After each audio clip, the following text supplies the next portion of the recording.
na zona rural do município de Vale Real, para a fabricação de laticínios, cuja matéria-prima será adquirida de produtores rurais da região ou de cooperativas de produtores rurais.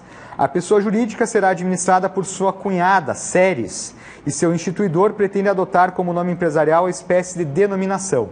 O que nós temos que lembrar aqui da Eireli? A Eireli é aquela pessoa jurídica que é constituída por uma única pessoa, né, com capital social de no mínimo 100 vezes o valor do salário mínimo e que vai acabar seguindo subsidiariamente, naquilo que o Código Civil não regula, as regras que são aplicáveis às sociedades limitadas. Então, isso nos auxilia bastante a resolver a questão.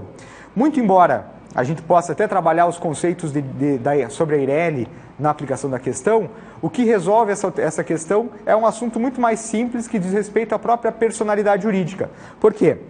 A alternativa C, ela diz lá que a Eireli em questão adquire personalidade jurídica com a inscrição do ato de constituição no registro público de empresas mercantis a cargo das juntas comerciais. Isso é o que se aplica para todas as pessoas jurídicas, né? Toda pessoa jurídica, a sua personalidade só se inicia com o registro do ato constitutivo perante o órgão competente. Né? Então, essa é a alternativa correta. Nós temos lá na alternativa A que a administração da Eireli deverá ser exercida em caráter privativo por xerxes, que poderá designar mandatário. Não, como nós aplicamos subsidiariamente as regras da limitada, na limitada você pode nomear qualquer pessoa natural como administradora da sociedade. A alternativa B é errada porque ela diz que para a constituição da Eireli não há capital mínimo. No entanto, esse deve estar previamente integralizado. Não, nós sabemos que uma Eireli precisa de pelo menos 100 vezes o valor do salário mínimo de capital social. E a alternativa D também não está correta porque ela diz o seguinte, que a Eireli deverá adotar firma como espécie de nome empresarial, quando na verdade a Eireli, aplicando subsidiariamente as regras da sociedade limitada, ela pode formar o seu nome empresarial tanto por firma, por razão social, quanto por denominação. Tá? Então, a 48, alternativa C. Tá? A questão 49 trata das ordens de pagamento dos credores concursais, aqui no caso. Diz lá o enunciado que Eugênio de Castro é sócio e administrador designado no contrato da Sociedade Empresária Vale do Taquari Empreendimentos Hoteleiros Limitada. De acordo com a cláusula contratual, o referido administrador faz jus à percepção de prolabore, né, isso é muito importante, bimestral, no valor fixo de R$4.000. Com a decretação da falência da referida sociedade, sua advogada verificou que não consta o crédito do cliente na relação de credores publicada no Diário Oficial. Então, com base nisso, assinale a opção que indica a classificação correta na habilitação de crédito a ser apresentada ao juízo de falência. Vocês sabem que os créditos que são devidos aos sócios ou aos administradores sem vínculo empregatício, como é o caso do Eugênio de Castro, eles serão classificados como credores subordinados, ou seja, a alternativa A. Isso está lá no artigo 83, inciso 8º, a linha B da Lei 11.101 de 2005. Tá? Então, o crédito do Eugênio de Castro é um crédito subordinado. Tá? Alternativa A. A questão 50 é uma questão que trata do registro público de empresas mercantis. Uma matéria bastante específica, né, não muito comum de ser exigida pelas provas, né, concurso da OAB principalmente, mas que, no fim das contas, acabou sendo simples de ser resolvida, até mesmo pela lógica do sistema de registros. Né? Diz lá a questão que um servidor da junta comercial verificou que o requerimento de alteração contratual de uma sociedade limitada, com 22 sócios e sede no município de Solidão, não foi assinado pelo administrador, mas por mandatário da sociedade com poderes específicos. Né? Então, ele tinha poderes específicos para proceder esse pedido, esse requerimento. O requerimento foi instruído com uma nova versão do contrato social, desacompanhada da ata de deliberação que a aprovou. Então, a formalização da decisão dos sócios quanto àquela alteração não estava presente no requerimento. O referido servidor determinou que fosse sanada a pretensa irregularidade.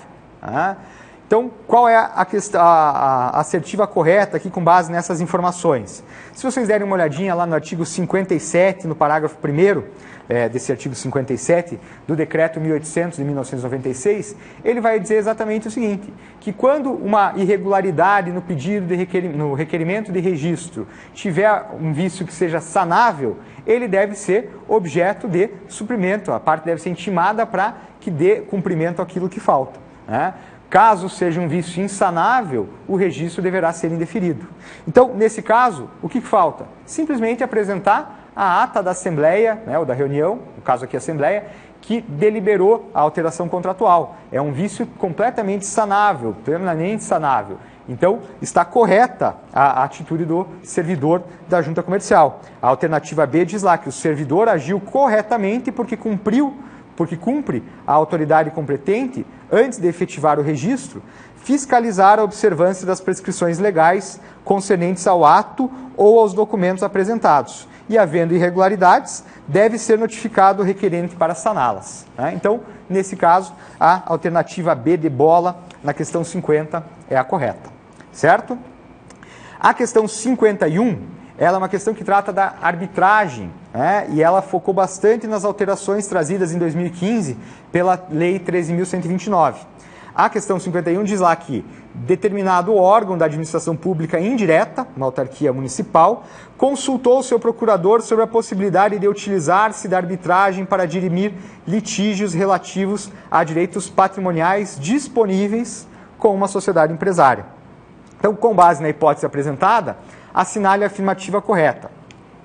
Quando a gente trata do assunto arbitragem e poder público, simplesmente o fato de você saber, com base no artigo 1º da Lei de Arbitragem, que a administração pública, direta ou indireta, pode se utilizar do regime de arbitragem para dirimir seus conflitos, aqui isso já resolve para nós, já exclui a possibilidade tanto da alternativa A quanto da alternativa B estarem corretas, porque elas de alguma maneira afastam a possibilidade do uso, seja pela administração direta ou indireta, né? A alternativa C e D, que nos restam, a gente tem que tomar um certo cuidado, porque a alternativa C, ela diz lá que tanto os órgãos integrantes da administração pública, direta quanto indireta, poderão utilizar-se da arbitragem. Ok? Correto até aqui. Que poderá ser de direito ou de equidade a critério das partes e respeitará o princípio da publicidade. O que faz com que essa alternativa esteja errada? Quando nós estamos tratando de administração pública, seja direta ou indireta, a arbitragem só pode ser utilizada, aplicada, se ela for de direito, né? A arbitragem de equidade não se aplica para a administração pública, ok? Então, nos resta a alternativa D, que traz somente afirmações corretas no seu corpo. Então, a alternativa D diz lá que é possível a utilização da arbitragem pela administração pública, direta ou indireta, e uma vez instituída, quando aceita a nomeação pelo árbitro, se for único, ou por todos, se forem vários, haverá interrupção da prescrição, retroagindo a data do requerimento de sua instauração, né? Essa parte final ela está descrita lá no artigo 19, no seu parágrafo 2º da Lei de Arbitragem. Ok? Então, questão 51, alternativa D de dado. E, por fim, a questão 52, que trata de títulos de crédito, né? Diz lá que Nancy, uma empresária individual, contraiu um empréstimo com instituição financeira, formalizado em contrato de abertura de crédito. A esse contrato foi vinculada uma nota promissória avalizada, emitida pela mutuária em favor da mutuante, ou seja, emitida pela Nancy em favor da instituição financeira, com um terceiro avalizando. Se vocês olharem as alternativas, a alternativa A traz ipsis literis o texto da súmula 258 do STJ.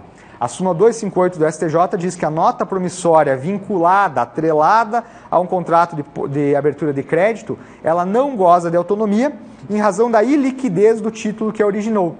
Qual que é o título que originou? O contrato de abertura de crédito, né? E por que ele é ilíquido? Porque nós não sabemos qual vai ser o valor devido ao final daquele contrato. Sobre o valor devido vão ser inseridos os juros, todas as taxas que a instituição financeira vai cobrar. Então, não é simplesmente da leitura do contrato, da literalidade do título, que nós chegamos à conclusão de qual é o valor devido, né? É um título ilíquido, tá? Então, em razão da alternativa A apresentar exatamente o texto da súmula 258, nós temos essa alternativa como a correta. A alternativa B diz lá que a nota promissória vinculada ao contrato de abertura de crédito goza de autonomia em razão do contrato de abertura de crédito ser título executivo extrajudicial. Por mais que ele possa ser título executivo extrajudicial, ainda assim ele é ilíquido, essa é a razão da súmula, então a alternativa B incorreta.